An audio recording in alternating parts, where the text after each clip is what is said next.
The following is a conversation with Alexander Kucherenko. Alexander is a Ukrainian man with a young Ukrainian family, a son and a wife, currently located in Poltava, which is a city in between Kyiv and Kharkiv in the east of the country. I was connected to Alexander because he works remotely in the Ukraine for a Swedish company, as many software developers do throughout the entirety of Europe. And I wanted to get a sense from Alexander what it was like for him and his family and the Ukrainian people at this moment. And so at times the conversation is very, very real. And then at times it's just like any other chat. So listen through and keep Ukraine and the Ukrainian people at the top of your minds and commit 1 minute today to the alternative universe reality where someone who is exactly like you in terms of religious beliefs, morality beliefs, cultural beliefs, ambitions for the world, young family, good job, ambitions to travel, just was playing PlayStation and going to the movies the other day, all of a sudden might be put in a position where he has to defend his life, his family's life, and potentially as well his comrades' lives. So, unbelievably surreal moment. And Alexander was a legend for speaking with me. So, thanks, mate. And yeah, not quite sure what more to say. Here is Mr. Alexander Kucherenko. Yeah. Alexander Kucherenko, welcome. Hi Ryan. How are you going, mate? I am lucky to be safe here in Poltava. The city wasn't bombed yet, and we have all the supplies. Supermarkets are open, gas stations are open, electricity, water, internet are available, and so we are more or less fine here in Poltava. So, talk to me a little bit about, say, last Monday, right? There was loads of international attention about this huge military build-up on the border. How were you and your friends and your family thinking about it? You mean last Monday, the Monday before last? Because last Monday we were Before the already invasion. fighting, and before the invasion. The one before. Mm-hmm. Before the invasion, no one actually believed this could happen. Everyone was preparing for the worst, but no one was actually believing this could happen. Because we were hearing and we were speaking about these numbers of Russian forces on our borders for a long time. And the war started actually 8 years ago. And then most of Ukrainian people got a bit used to it, to have a lot of Russian troops on our border. So another build-up didn't raise any panic. Instead, people were buying some ammunition, not like toilet paper and food. They were buying bullets, they were buying guns, and everything what was allowed to buy for usual people. Mm-hmm. So me and my family, we were living normal life. We didn't plan to go anywhere. We were just working as usual. I work remotely for a Swedish company. So that was just normal Monday. Nothing special. Mm. And then, obviously, you woke up to the news that Russia had decided to invade the Ukraine. How did you react, and what were the first 24 to 48 hours like for you? Well, actually, I woke up at 5:30 in the morning, Eastern European time, and the reason I woke up was not war. Is what the reason was that I forgot, or I remember that I didn't send an important work email last evening. So I woke up to send this email, and then I realized what happened. I just quickly looked through the Instagram feed and Facebook feed to see that it is actually happening, because they were not bombing Poltava at that moment, and they actually didn't bomb Poltava since then. They bombed some surrounding areas like military airport in Myrgorod, but not Poltava. So the first hour I was absolutely shocked, but anyway I had to send that work email, so I I did that, and then I started to prepare. I mean, I got some water in the bathroom. I just wanted to have some amount of technical water in case we need to wash something or anything, because Oh, so you filled up buckets or something?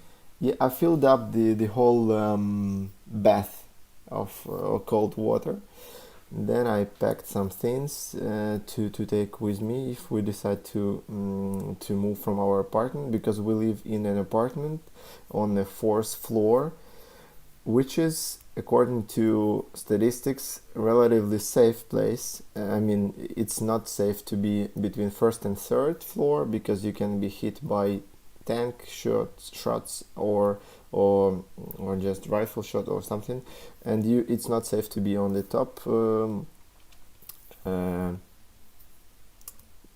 part of the building, but in the middle it's relatively safe. So what we did was we packed first important things for a few days, and we went to my wife's family house here in Poltava, but a bit out of the city, with a basement. Oh, sorry, we have air emergency. We need to go to the basement now. No problem. Do you want We to can stay on keep the line or do this another time? I think I can stay on the line. We just need to move, and then we'll keep talking. Just a Okay. sec. So what's happening now? There's an air raid. Yeah, we Or siren. receive. We cannot hear siren from where we are. We only receive notifications on the mobile that there's a possibility of airstrike. So we are just going down to the basement and basically put some warm stuff on the ground and stay in the basement. Yeah, here is my wife and our child, 1.5-year son Liam. So, as you would have seen, Alexander had to run down into the basement where the internet cut off. But we picked things back up about 30 minutes later here. Okay, so what happened just then? You had a air siren and you had to run down to the basement. Yeah, correct. We have notifications on the smartphones, and we have air siren. We hear it all around the city. Yeah, so when we hear it,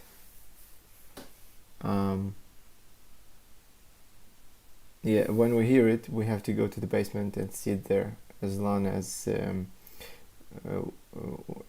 it's still dangerous. And then when we get another signal, we can get out. And how many times a day is this happening? In Poltava, it happens not that often, but I mean, like, few times a day. Maybe two times a day. During the first 4 days, it happened mostly at night. sometimes two, sometimes one time per night. But that's when we speak about Poltava. I also receive notifications from other cities, because there's one channel in Telegram where you get all the notifications from all over Ukraine, and you just keep seeing Kharkiv, Lubny, Piraten, Kyiv, Lviv, Vinnytsia, all around the Ukraine. We got this more often than here in Poltava. Like every few couple of hours, you get it in other cities. You get it every couple of hours. And so you were saying just before the siren came that you took your family to your mother-in-law's Yeah. house, but now you're back in your apartment in the city? No, we are still in that house, and we stay here because there is a basement here, and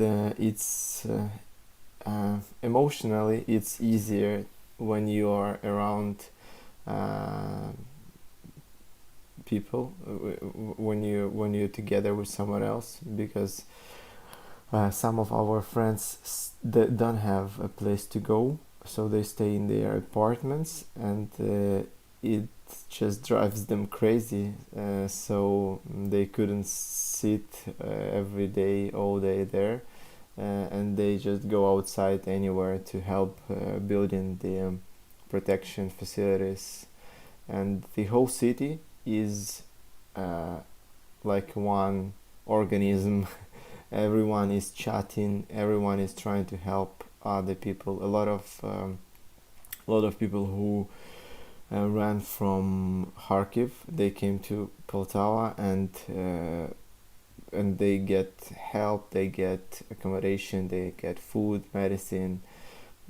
A friend of mine, on the first day of war, they traveled from Kharkiv to Poltava, and she was pregnant, and she was about to give birth during like a few days, and they had to flee from Kharkiv.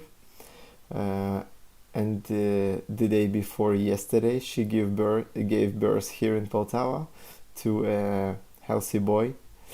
So yeah, life is still going in Poltava and in Ukraine. And how do you stay in top of what's happening? You mentioned a Telegram channel there. Um, is it sort of like a constant checking of the phone that is getting overwhelming? How are you guys getting information?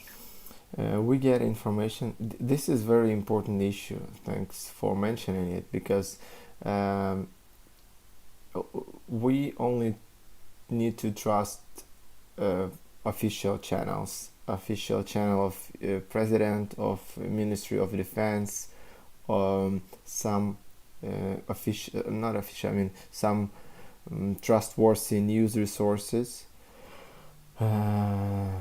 But yeah, what happens is that you just sit. First few nights we couldn't sleep at all. I mean, like few hours per night. That's all what we were able to sleep, because it was just shocking. And I was scrolling through all these numerous channels in Telegram and reading all the updates. We got like every few minutes you got another update. What happened there and what happened there, and you just sitting and scrolling all these pictures and videos and everything. That's how it happens. Uh, Later, after 3 or 4 nights, it got um, a bit easier here in Poltava. We didn't have night alarms, and it was possible to sleep more than few hours per night. Still, during the day we were volunteering a lot. I was helping um local um, like volunteers who are protecting the city to set up their some computers and everything. I'm not that into technical side of computers, but there are people who are like a bit older, and they are not that familiar even with installing some applications to their phones and working in a Google Earth or something. So I helped them with that. Yeah, a lot of people bring supplies for army, bring food, bring all kinds of stuff that you don't have, because we were just forming the local civil defense before the war, and there were not enough resources for them, and they were supplied by volunteers during the first days, and volunteers still keep supplying them. And supplies, are you talking about weapons there or food and stuff No, as well? weapon they get from army, and there's some ammunition and everything, protection they get from army. They have they receive food, they receive some clothes, like underwear, because they got uniform, yeah, but t-shirts and everything. It was not a regular team ready. They were all mobilized. There was mobilization. It started before the first day of war, but still, it's just because everyone who is here, all people of Ukraine, they don't want to stay aside. Everyone wants to help, and everyone gives all what they have to support army, support the civil defense. So they just bring everything that they might need.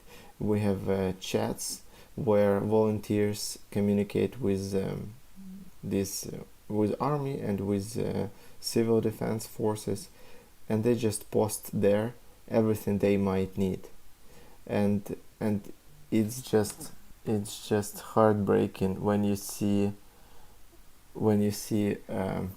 there's, according to a law, during wartime, and in Ukraine we have a wartime right now, so army, police and everyone else have a right to take any necessary equipment or products from usual people. They have this right, but what happens in reality, that they don't have to even ask for it. Everyone brings whatever they can to support. They just post in this chat, we need a SUV, and make sure that you will not miss it, because we will use it for active works in the war zone, so we will not give it back. And in an hour I see next message, all clear, we've got an SUV. and then I know friends of mine who, Wow, yeah, that's amazing. who gave their bus to an army. There's a company in Ukraine called Nova Poshta. It's like FedEx. It's like DHL. So it's a big company. They delivery company. Well, actually, the biggest and the most known in Ukraine. They gave like tens of small cars and SUVs to army and civil defense, and there are problems with food in some remote areas, and people in villages who just don't have like much left, they bring the last what they got to feed army. this is just heartbreaking. You know, when you see it, it's hard not to take it emotional. It's hard to keep to stay, you know,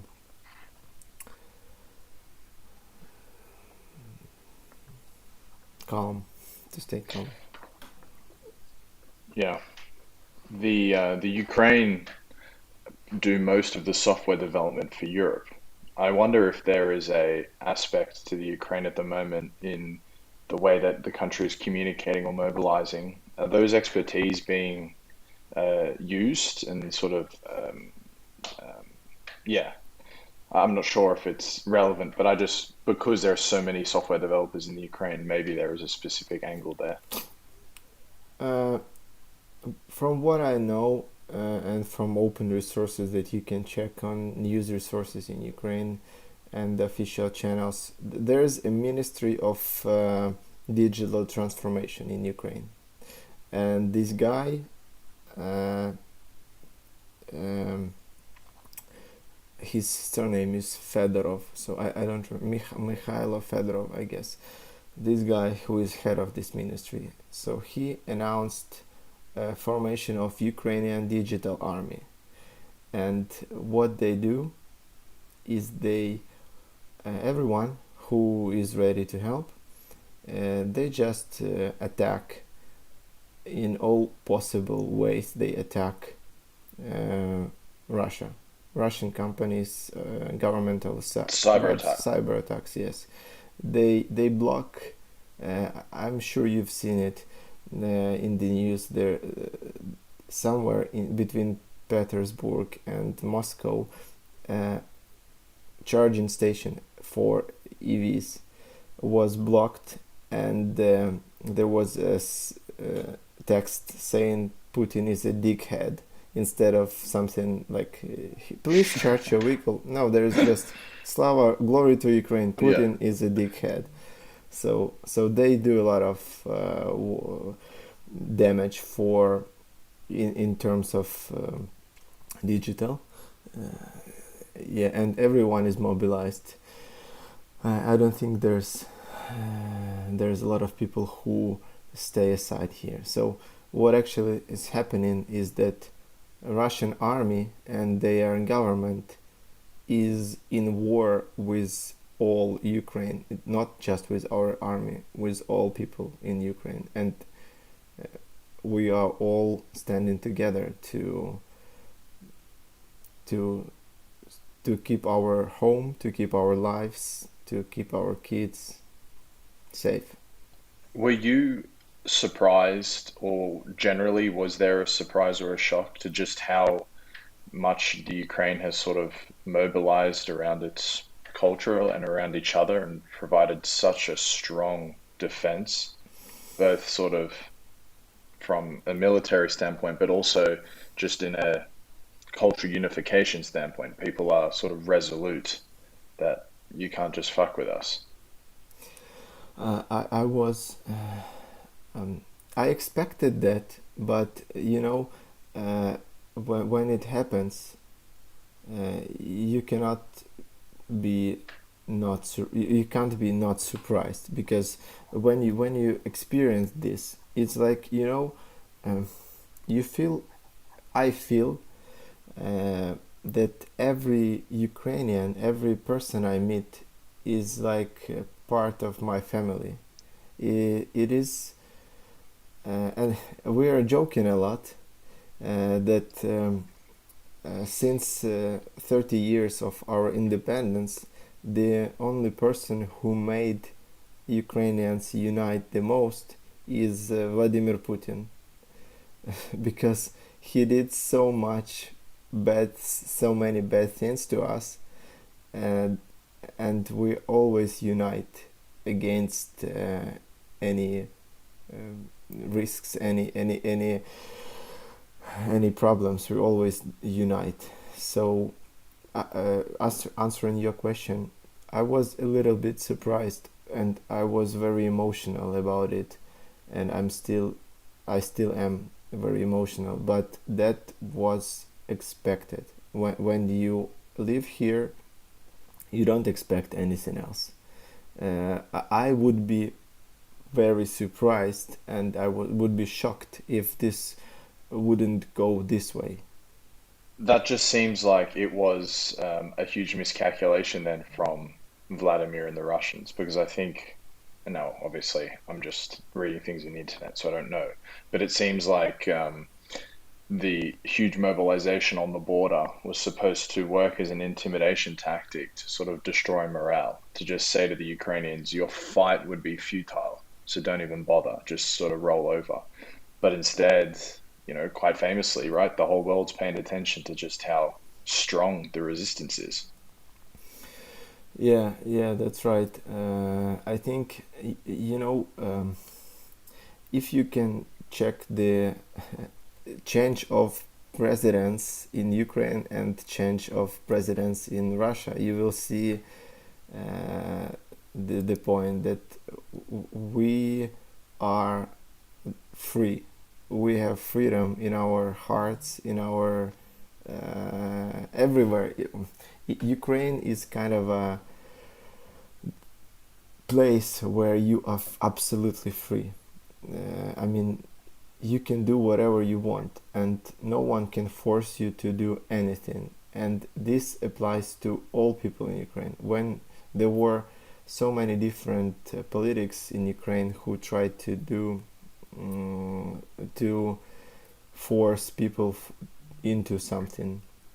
Yanukovych tried to force us into Russian orbit. He didn't sign the agreement with European Union, and he tried to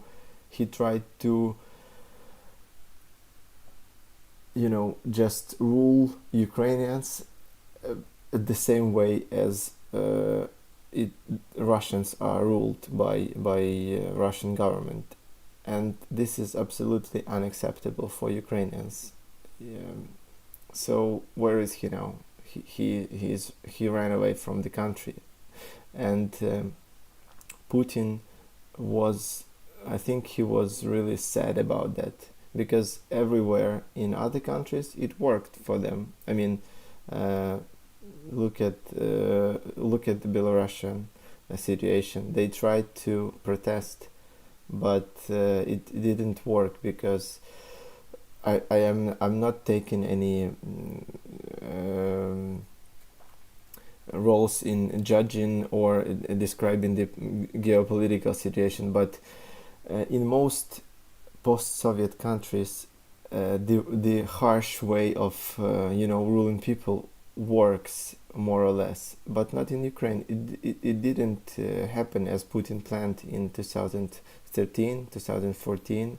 That's why he started to invade Ukraine in the east and Crimea, but we just don't care about him. Putin is, who is he? I mean, who is he to tell us how to live? We don't care. I mean, we don't even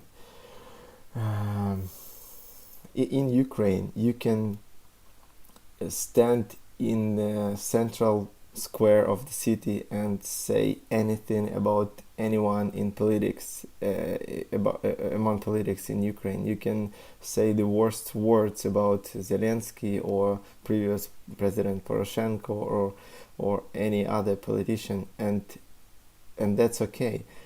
And what we see now is that in Russia, kids go on a protest against war, and they got, I don't know what happened actually to them, but on that picture online which I saw, they were kind of detained. I don't know if they took them somewhere. Yeah. But So far, what I saw this morning, 1,600 Russian anti-war protesters have been, detained, taken into prison. we were at that point in 2008, I guess, and or 2004. Sorry, 2004, and at 2013, when we protested against. It took a long way for Ukraine to be that united as it is right now, and for Russian people who understand that this is a huge mistake for Russia as a country. For those people who go to protest there, they are just starting their way, and because of these days are very, I mean, the time, as it feels, time in one day, it's like 1 year passed, because it's only been a week, but it feels like it was forever. So everything changes really quick, and there is a chance for Russians, I think, to quickly go through all this way that we were going through for 30 years, and say their word, because they are like, there are so many people there, so they just cannot detain 145 everyone. million. Yeah, they if they protest, and if for one detained there are 2-3 more people going out to city centers and squares, eventually they will win. What about Zelensky? How do you think about him? Because from the outside, he's being celebrated, you know, enormously to within an inch of his life, and rightly so, I would say as well. But he's also been sort of shrouded in controversy just before a week ago. How do you think about him, and what's the general mood about him? Well, everyone loves him now. I mean, most of people just adore him, and we feel very grateful for him to stay and fight instead of run and hide. Yeah, he gives a lot of confidence to everyone. Every 3 or 2 hours, he comes with a few minutes update, like 5 to 10 minutes video with updates on the situation, what's happening right now, and it makes us feel a lot more confident. I mean, this is something that I personally really appreciate. His he as a political figure, it's hard for me. I'm not a politician, and it's hard for me to give any assessment to his actions before. But you are right. He was not that loved before, and respected before from majority of people in Ukraine. But in general, there were few things which made me think good about him. He tried. It looks like he tried to communicate clearly with people here, with just some organizations that I know had problems with governmental institutions, and they were so there was a Courage Bazaar thing, a place where in Kyiv you could gather and have a good time. It was like old Soviet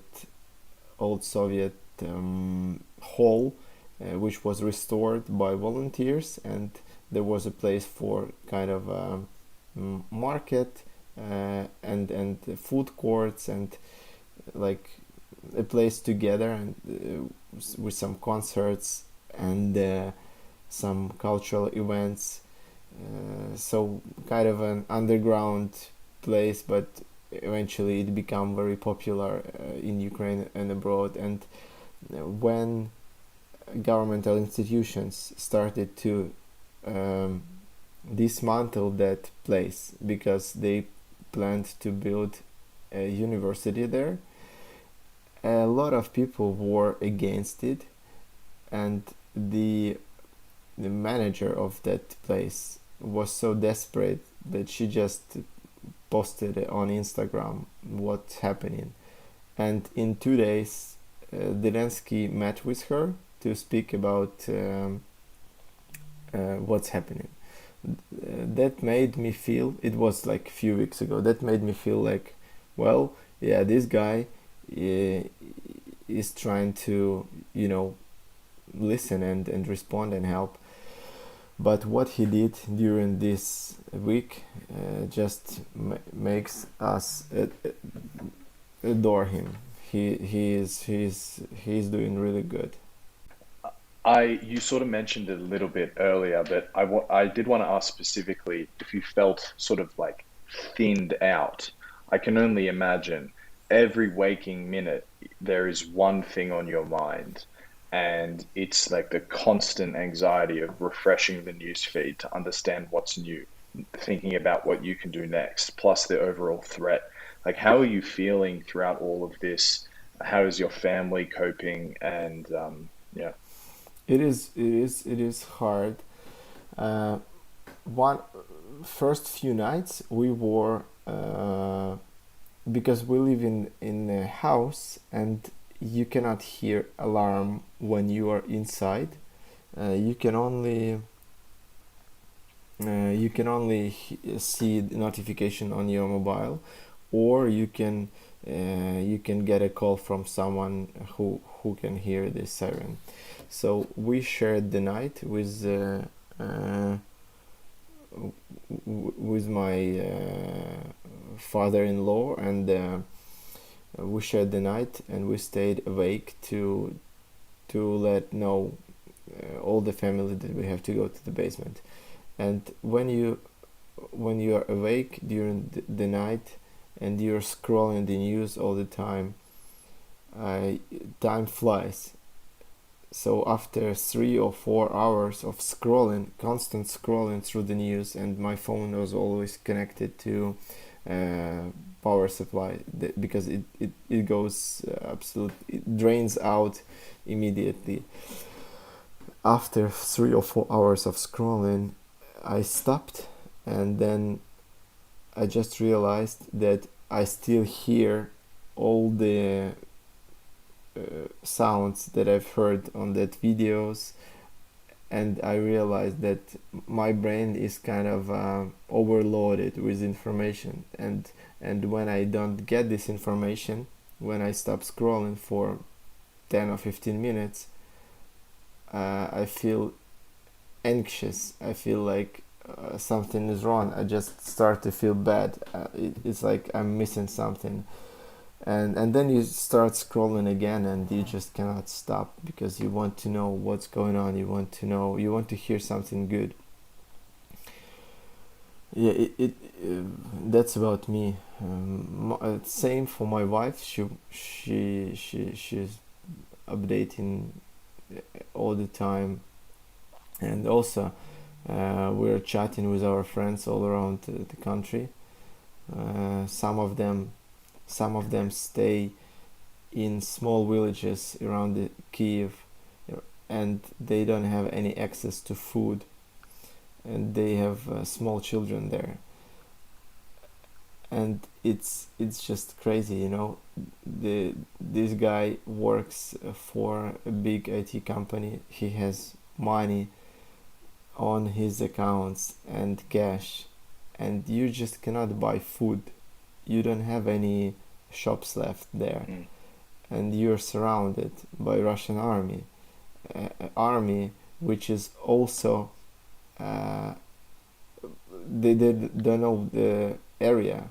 They don't have fuel, they don't have food, they don't know where they go, and these guys, our friends, they are still in this kind of situation. I don't know if they managed to find any supplies by now, because there's no chance to send anything to them. And yeah, So when you chat with people in this kind of situation, that that just makes you cry. You cannot do anything, Mm. and emotionally it's very hard. But then you see the news, uh, how brave our army holds their positions, and it gives you more confidence. Then you hear what president says, and it gives you more confidence, and you understand that you have to do just whatever you can. You have to keep your head cold. You have to keep working, mm, because we will need to rebuild a lot of things. And I'm very grateful to the company I'm working for. They support us a lot, and yeah, and that's why I try to keep working to also give back that kind of support. So you're in Poltava, it's between Kiev and Kharkiv. Are you worried that there is going to be attacks on where you are right now as well? Basically, since you're staying completely up to what the latest movements are, especially from Ukrainian sources as well. Can you comment on the Russian army, sort of what they're doing and how much civilians are being targeted overall, and just that sort of general concern? Yeah, of course I'm concerned.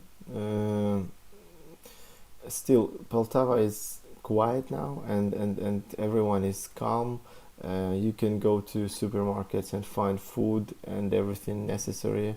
Um, so it gives a lot of confidence to know that everything works as in normal life.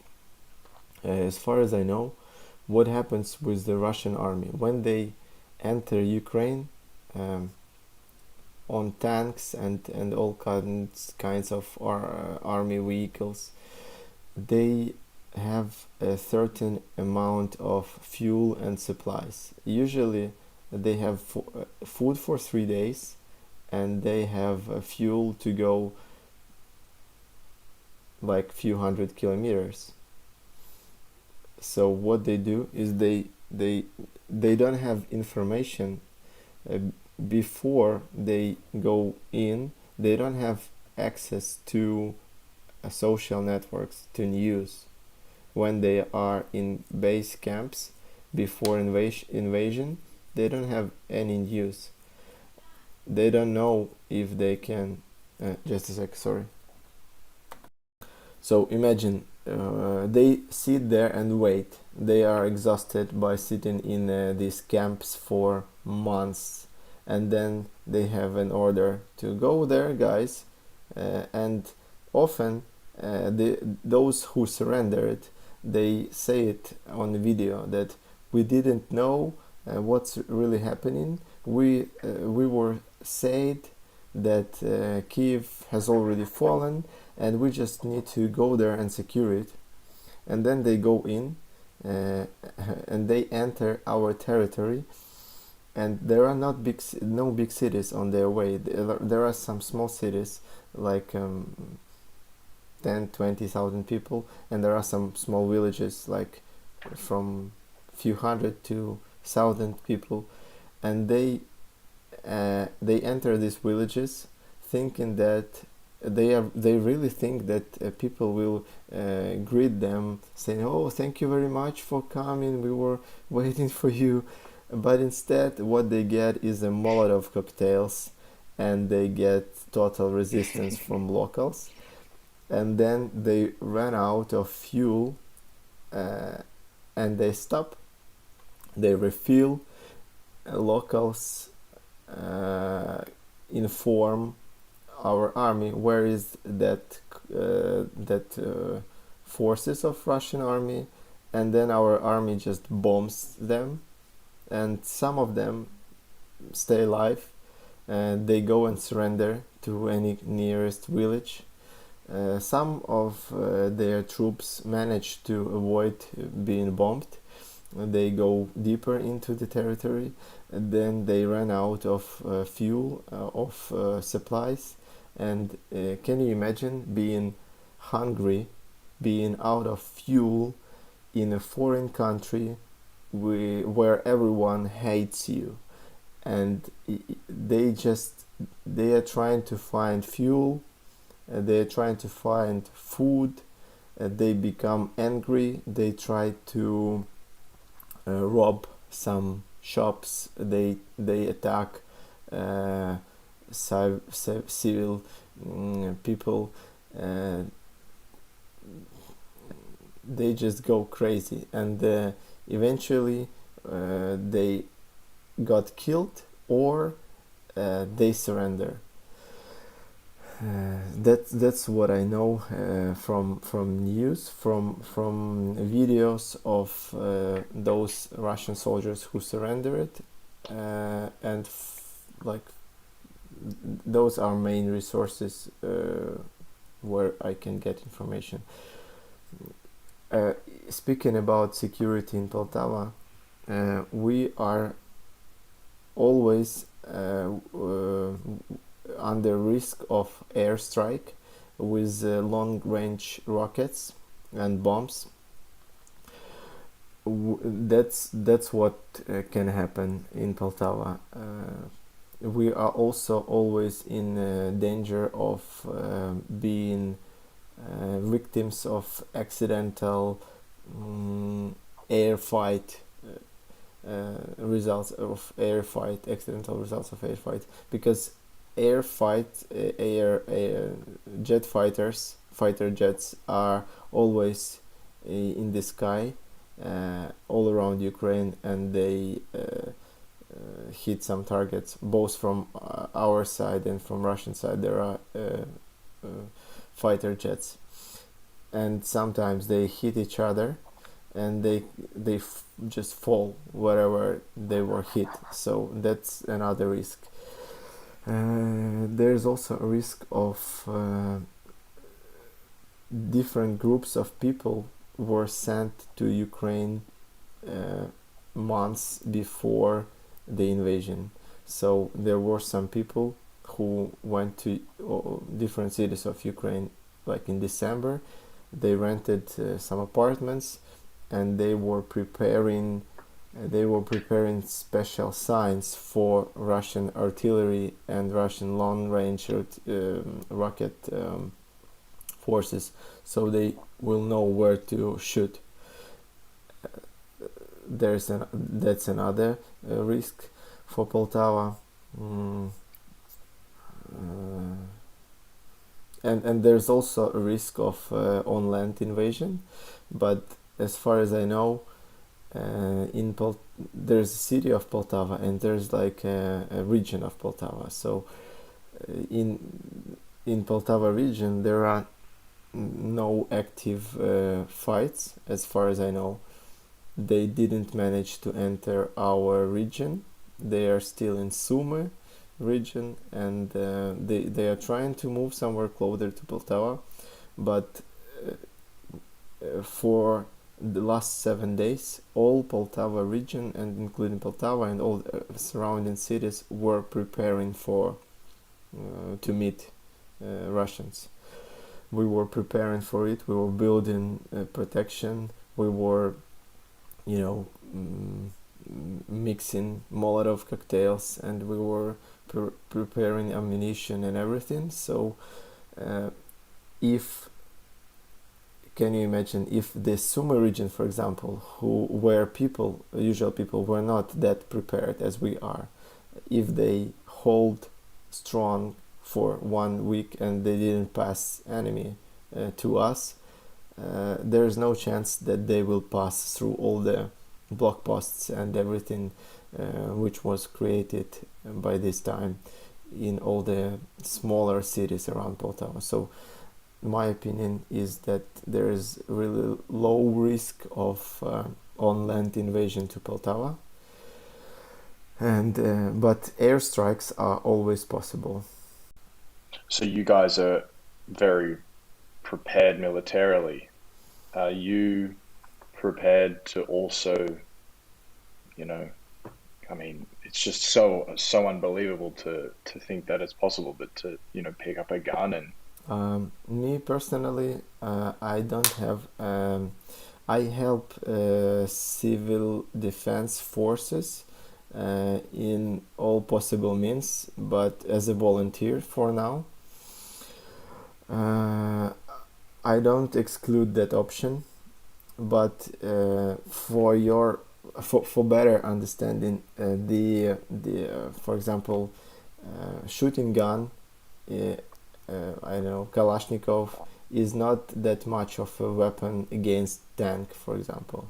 So mostly Russians move using tanks and armored vehicles. So we prepare mostly all kinds of you know mm, beton blocks, metal blocks, and everything to not let them drive into the city.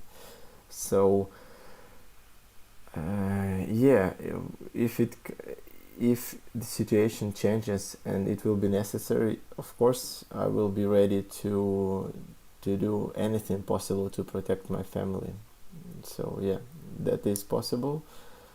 And many of my friends already joined the civil defense.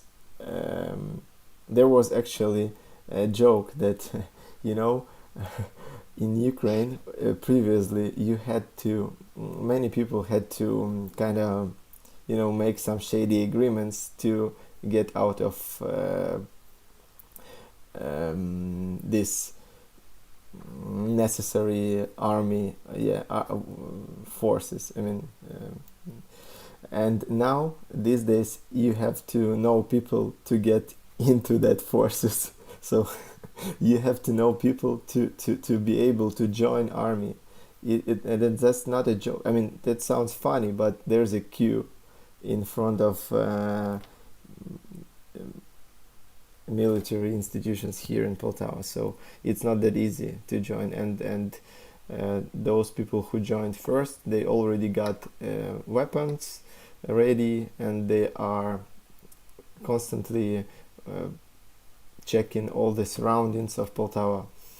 And also during the mm, dark hours, I mean from 7 p.m. till 6 p.m., the city is closed and you cannot go outside unless you have a special permission. So during that time, everyone who is on the street is um, is in danger. I mean, not that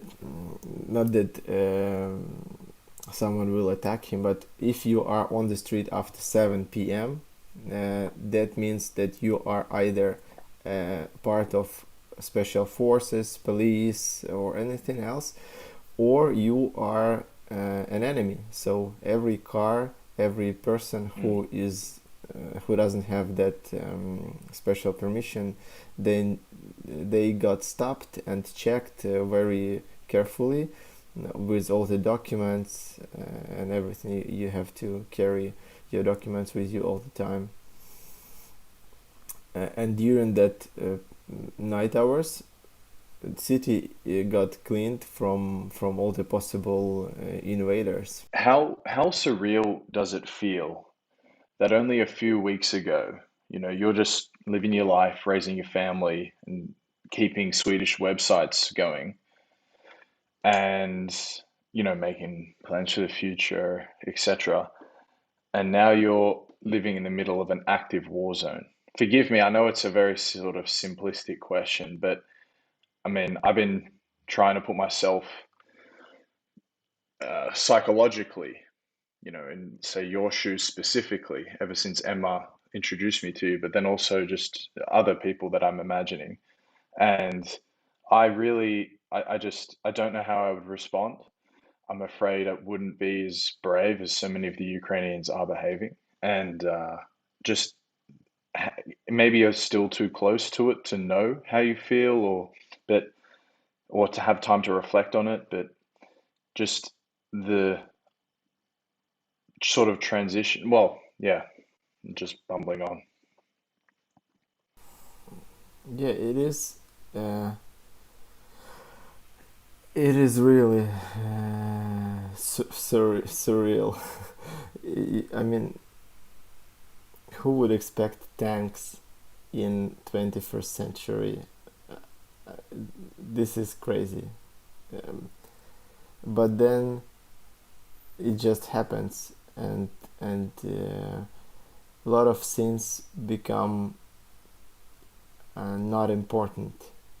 I'm wearing the same uh, uh, pants for 4 days, and I have another pair, and so I have two pairs of pants, and I'm changing them every 2 to 3 days,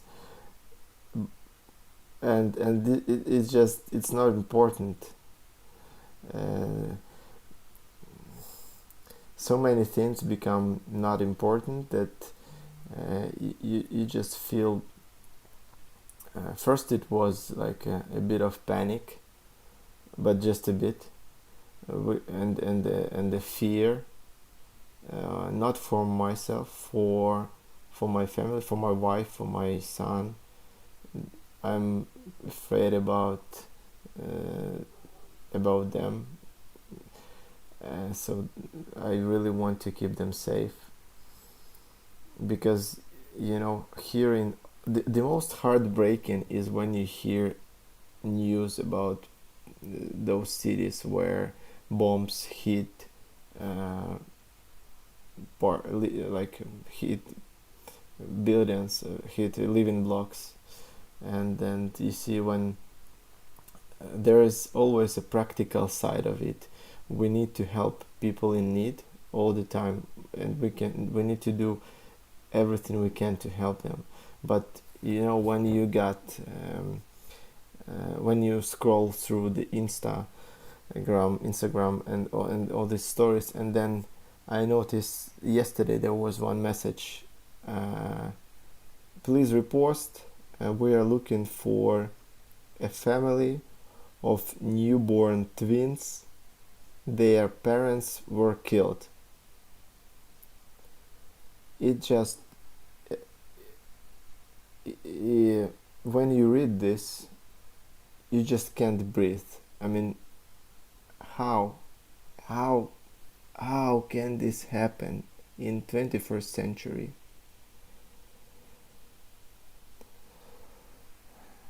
And then after an hour or two, you see another story on Instagram.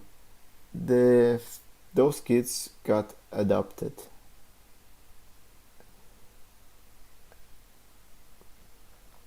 And you see how people behave during these times, and it inspires you to do whatever you can to help other people. So what we do is we try to find shelter for those running from other cities. We try to supply them with food, with everything they need. Um, for those who are here in Poltava and they don't have place to hide when there's a air strike alarm, we try to find places near the city to move them there. Emotionally and psychologically, it is very hard, but it becomes a bit easier when you see the way people respond to this, how they help each other, and you want to be part of it, and you feel yourself part of it. You are part of the nation, and Ukraine was never as united as it is now. And there were always, for past decades, there were always speculation about language in Ukraine. Russians said, "Oh, we need to protect Russian-speaking people." That's absolute bullshit. And no one cares which language do you speak. And moreover, there's a term. I don't know how to translate it into English. Yeah, it's a gentle Ukrainization.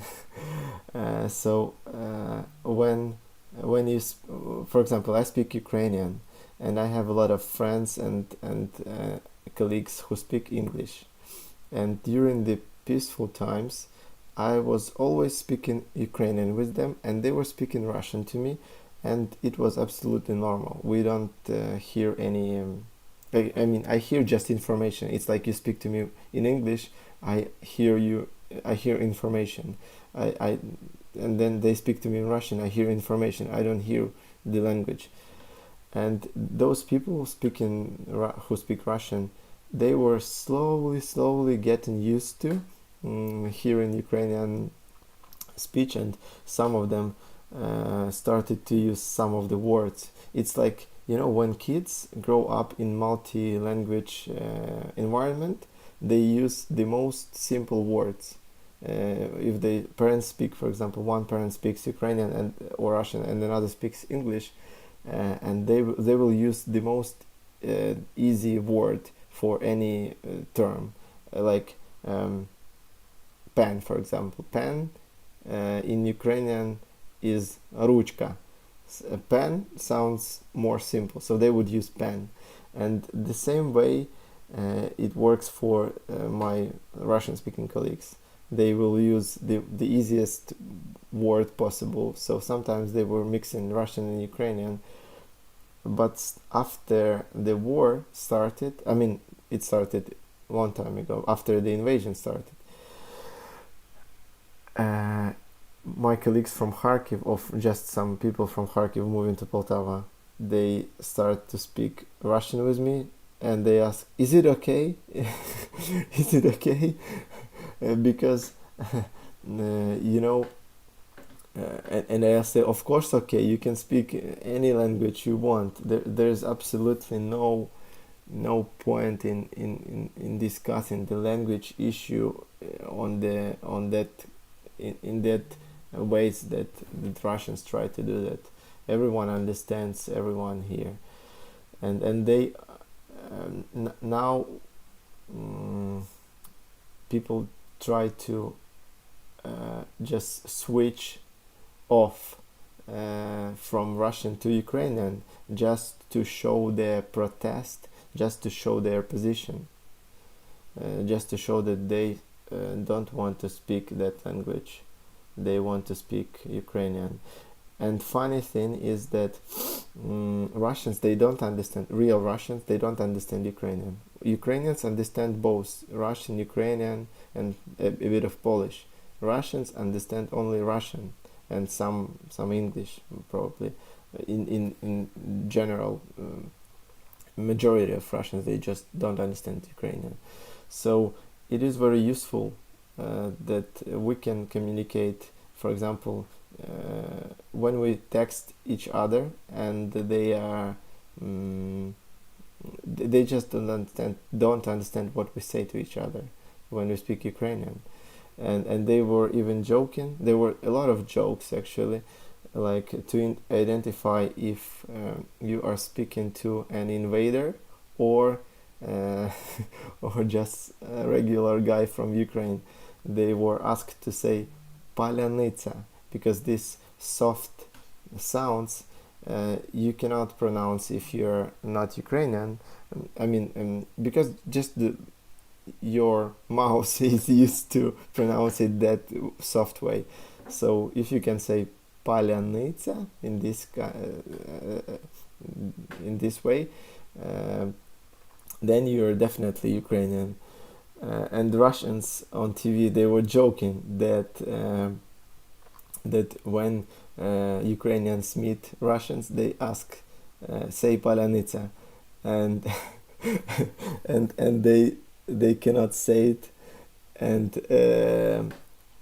and Russian youth made like news about that. They thought that "palyanitsa," which is actually bread, they thought that this was strawberry in Russian. So there are a lot of like funny things that also keep keep us more confident, because Ukrainians like to joke a lot about serious things, and it makes you feel a bit better when you joke about it, like how you want to check if this person is Russian. Are you Russian? No. Say Palanitsa. Okay, I'm Russian.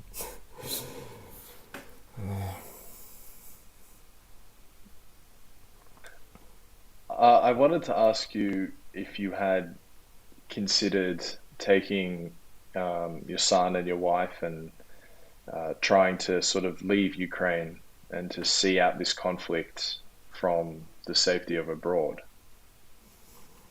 Well, of course, I consider it, but I consider only an option to send my wife and son out of Ukraine. First of all, during wartime, man aged between 18 to 60 is not allowed to leave country. And the second reason why I will not leave is that I just I, I just cannot. I just can't. My friends are protecting the city, and I will just run away. That's not.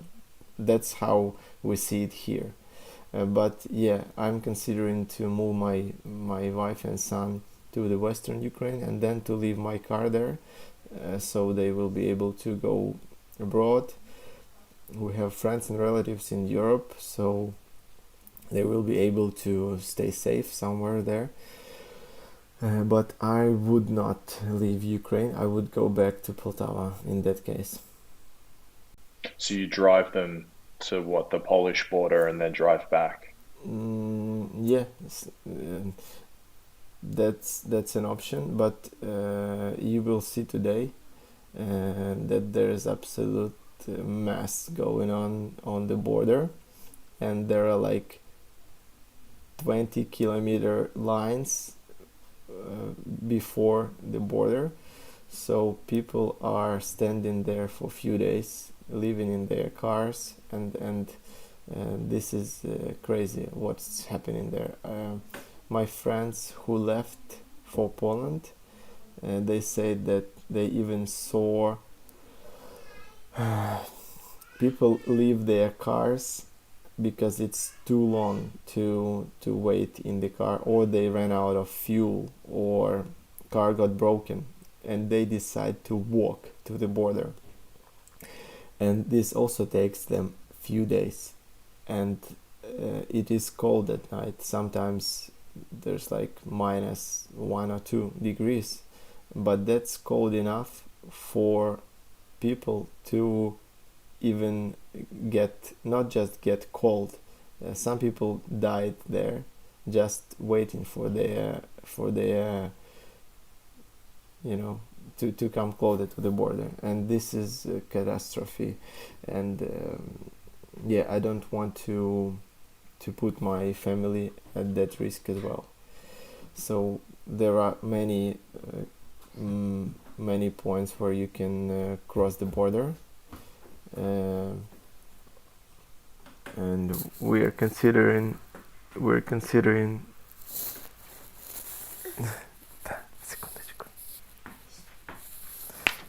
we're considering options, but for now, when it was usually 1 day to travel from Poltava to the border, actually, so it takes you 10 hours, not 10, let's say 15 hours of drive from Poltava to the Polish border in normal day.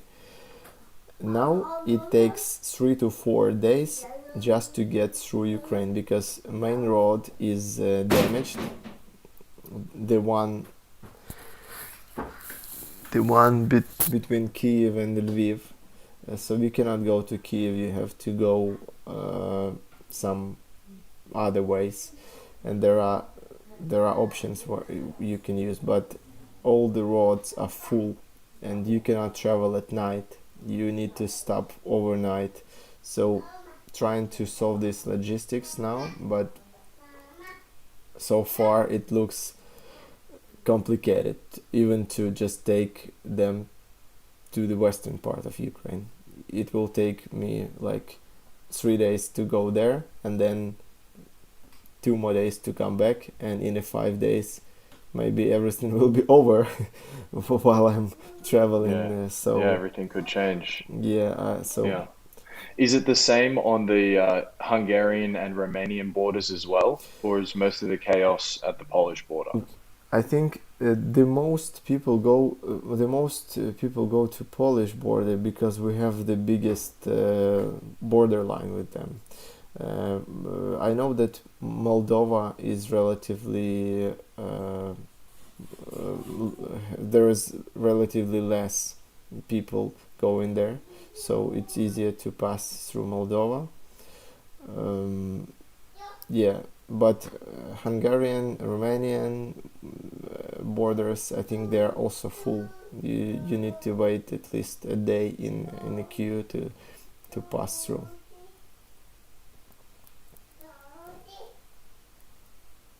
Alexander, just finally, before you sort of tell general people listening what they might be able to do, although I am fully aware of like there is an inability to do much, but nonetheless, what about you and your family going forward? You know, how are you thinking about the next few days? Is it sort of more of the same, volunteering during the day and sort of just staying safe at night?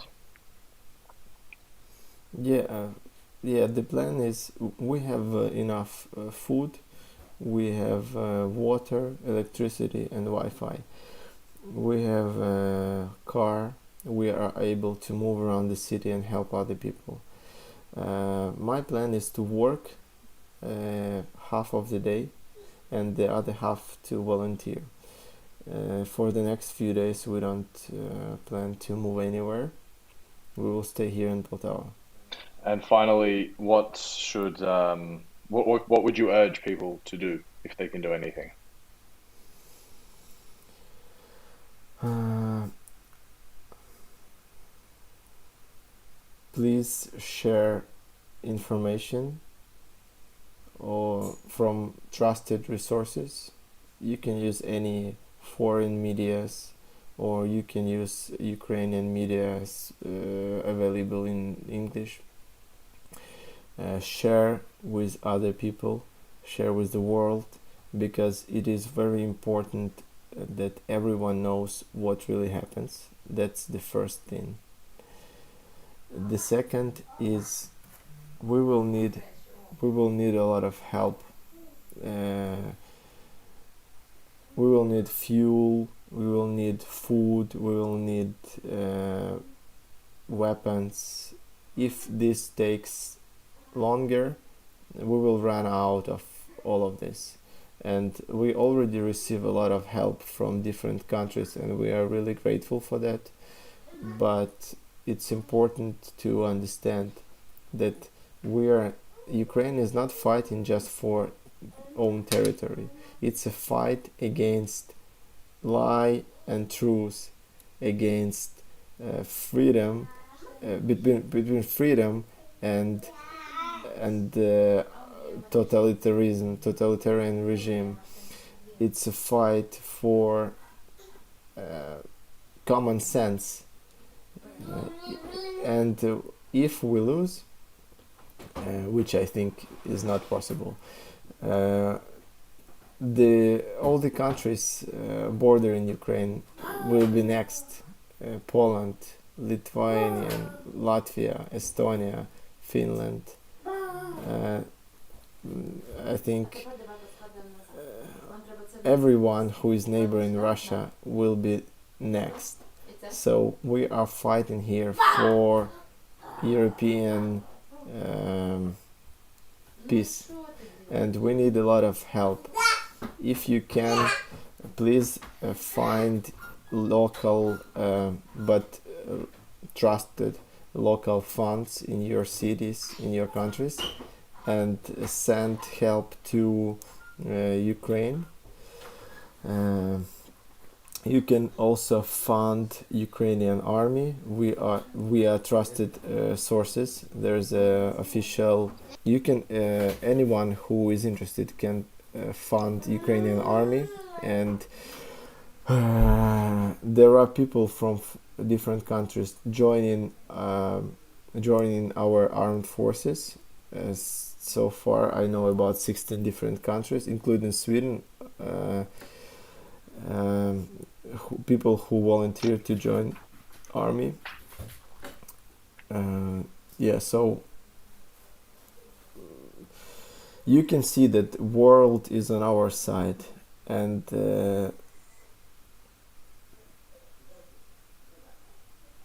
just make sure you trust the sources of information you get, and